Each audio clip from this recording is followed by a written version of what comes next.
যে মানুষ যেন ন্যায় বিচার পায় এবং ন্যায় বিচার প্রাপ্তির জন্যই আদালতে আসবেন অত্যন্ত মুক্ত হস্তে, ক্লিন হ্যান্ডে, স্বচ্ছ হাতে। কিন্তু কিছু কিছু ব্যক্তি তাদের এই স্বচ্ছতার জায়গার ঘাটতিটা কাটিয়ে উঠতে পারছেন না। আমি এর চেয়ে বেশি কিছু বলার সমীচীন নয়। এখানে একজন ক্লায়েন্ট ইতিপূর্বে সুপ্রিম কোর্টের হাইকোর্টে একটি রিট পিটিশন দায়ের করেছেন। সেই রিট পিটিশনে তিনি ঋণ খেলাপি এবং তিনি ঋণ খেলাপি হিসেবে বাংলাদেশ ব্যাংকে সিআইবি রিপোর্টে তার নাম আছে। এই সিআইবিতে তার নাম যেন না থাকে সে মর্মে ইতিপূর্বে একটা রিট পিটিশন দায়ের করেছেন। তিনি এমন একটি কোর্টে গিয়ে এই রিটটি দায়ের করেছিলেন, আমাদের বক্তব্য সেই কোর্টের ওই মামলা শুনানির তেমন ক্ষমতা ছিল না। সেই কোর্ট থেকে তিনি রুল নিয়েছিলেন এবং স্টে নিয়েছিলেন। আমরা এটা জানার পরে সেই আদেশের বিরুদ্ধে সুপ্রিম কোর্টের আপিল বিভাগের মাননীয় চেম্বার বিচারপতির আদালতে গিয়ে সেই আদেশটা স্থগিত করেছি এবং সেই স্থগিতাদেশ করেছি আমরা 9 জুলাই। হাইকোর্ট আদেশ দিয়েছিল 7 জুলাই। এত সত্ত্বেও এত বড় একটা, এবং তার মানে কি, তার মানে অর্থাৎ সিআইবিতে তার নাম প্রকাশ না করার জন্য যে হাইকোর্ট যে নির্দেশনা দিয়েছিলেন সেই নির্দেশনাটি আর থাকলো না আপিল বিভাগের আদেশের পরে। এত সত্ত্বেও সুপ্রিম কোর্টে মামলাটা পেন্ডিং, হাইকোর্টে মামলাটা পেন্ডিং, এটা জানা সত্ত্বেও তিনি নিম্ন আদালতে গিয়ে একটি টাইটেল স্যুট করেছেন, মামলা করেছেন এবং সেই মামলায় তিনি একটা ইনজাংশন চেয়েছেন। সেখানে তিনি কোথাও উল্লেখ করেননি যে তিনি ইতিপূর্বে হাইকোর্টে একই বিষয়ে মামলা করেছিলেন, আদেশ পেয়েছিলেন, যে আদেশটি পরবর্তীতে চেম্বার জাজ আদালত সেটি স্থগিত করেছেন।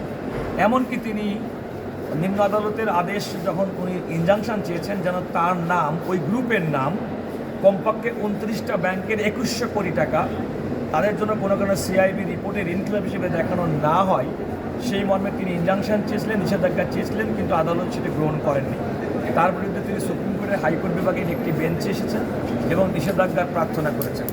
যে মুহূর্তে আমি এটা জানতে পেরেছি, আমি আদালতের দৃষ্টিতে এনেছি যে এই একই কোম্পানি তারা ইতিপূর্বে হাইকোর্টে রিট পিটিশন দায়ের করেছেন, সুপ্রিম কোর্ট কর্তৃক সেটা ইন্টারফেয়ার হয়েছে, অর্থাৎ কোনো স্থগিতাদেশ নেই। এত বড় দুইটা প্রসিডিং সুপ্রিম কোর্টে পেন্ডিং থাকা সত্ত্বেও তাদের নিম্ন আদালতের আর্জিতে কোথাও উল্লেখ করেননি। এমনকি আপনার সামনে নতুন করে যে নিষেধাজ্ঞা চেয়েছেন সেখানে উল্লেখ করেননি। AKS অর্জন করল গিনেস ওয়ার্ল্ড রেকর্ডস। AKS এটা সম্পূর্ণভাবে আদালতের প্রতি প্রতারণার শামিল এবং এটা চলতে দেওয়া হয় না। বিশেষ করে আমরা এমন একটা সময় যখন আমরা প্রত্যেকটা ক্ষেত্রে সততা, স্বচ্ছতা, জবাবদিহিতা সুনিশ্চিত করার জন্য চেষ্টা করছি। আদালত অ্যাটর্নি জেনারেল হিসেবে আমাকে বললেন যে আপনি বিষয়টি লিখিত দেন। আজকে আমি একটা এফিডেভিট দিয়েছি এবং আমি এফিডেভিট দেওয়ার পরে আদালত সেটি বিবেচনা করেছেন। আর বাদী পক্ষের যারা ছিলেন, রিট পিটিশনার পক্ষে যে আইনজীবী, তারা নিঃশর্ত ক্ষমা প্রার্থনা করেছেন। কারণ এই আইনজীবী যারা এই মামলার সঙ্গে সম্পৃক্ত ছিলেন তাদের বক্তব্য অনুযায়ী পূর্বের রিট পিটিশন এবং পূর্বের সুপ্রিম কোর্টের আপিল সম্পর্কে তারা জানতেন না। আমি সে ব্যাপারে আদালতকে বলেছি যে অনেক সময় অনেক সুচতুর ব্যক্তিরা আইনজীবীদেরকেও বিপদে ফেলার জন্য এক সেট আইনজীবীকে ওই মামলার জন্য রেখেছেন, এখানে একটা ভিন্ন সেট আইনজীবীকে রেখেছেন যাদের কাছে সম্পূর্ণভাবে অন্ধকারে রেখা হয়েছে। সুতরাং আইনজীবীদের এই ক্ষেত্রে প্রায়ভাবে কোনো অভিযোগ নেই, সেটা আমি আদালতকে বলেছি। আদালত তাদের মামলাটি খারিজ করে দিয়েছেন।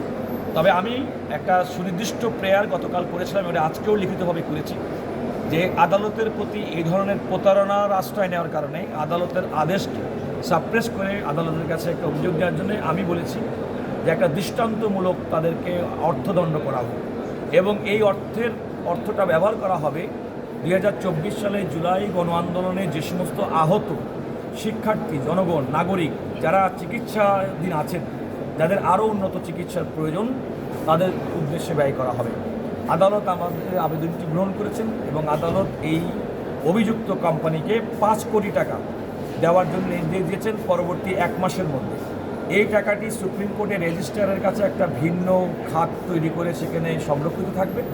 আদালত এও নির্দেশ দিয়েছেন রেজিস্ট্রার জেনারেল মাননীয় প্রধান বিচারপতির সঙ্গে পরামর্শক্রমে এই টাকাটি আহত জুলাই যোদ্ধাদের উন্নত চিকিৎসার জন্যেই তারা ব্যবহার করবে।